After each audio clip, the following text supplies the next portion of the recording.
අයිබෝවන් සාදරයෙන් පිළිගන්නවා අදත් මගේ YouTube channel එකට.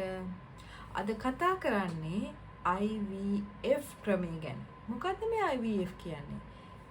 IVF කියන්නේ දරුවෙක් ලබා ගන්නා විද්‍යාත්මක ක්‍රමයයි. ඒක ස්වභාවිකවම සිදුවන ක්‍රමයක් නෙමෙයි. අපි මේ දරුවා ලබා ගන්න විද්‍යාත්මක පැත්තෙන් පොඩි උදව්වක් කරනවා.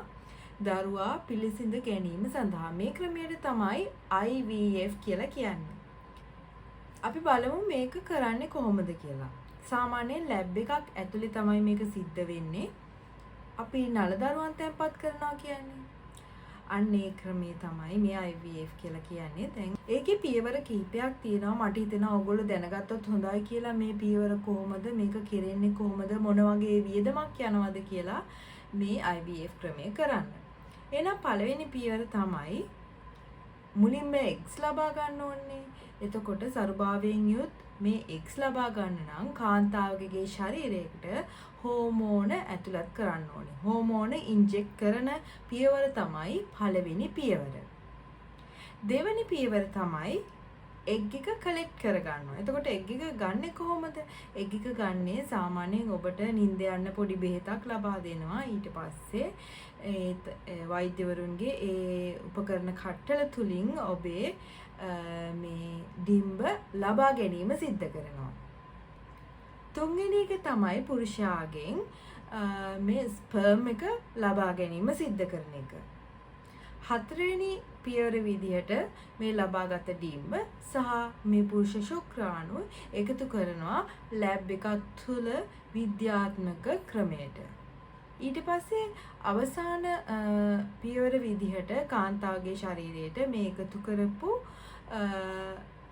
එග් එක සහ ස්පර්ම් එක ඇතුළත් කිරීම සිද්ධ කරනවා. එතකොට මේ සිද්ධ කරාට පස්සේ සති දෙකක් ගියාට පස්සේ තමයි ප්‍රෙග්නන්සි ටෙස්ට් එක කරලා ගර්භණීද කියලා තහවුරු කරගන්නේ. එතකොට බලමු අපි කීයක් වගේ වියදම් එනවද මේක කරන්න.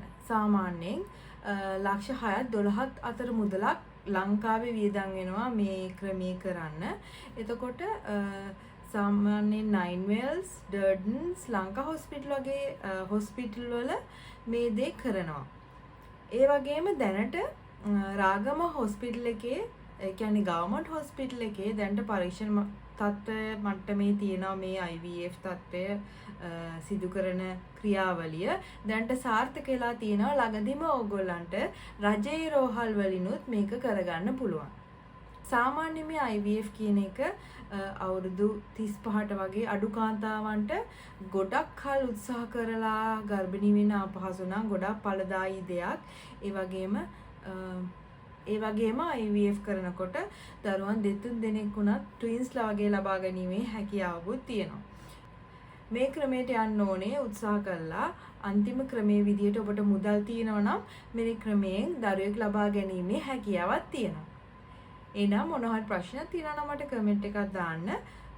මගේ channel එක තාම subscribe කරලා නැත්නම් මතක ඇතුව subscribe කරලා bell icon එක click කරන්න. එතකොට තමයි ඔයගොල්ලන්ට මුලින්ම දැනගන්න පුළුවන් වීඩියෝ එකක් එනකොට. එහෙනම් ඊළඟ වීඩියෝ එකෙන් හමු වෙනකන් ඕගොල්ලන්ට සුබ දවසක්. ආයිබෝවන්.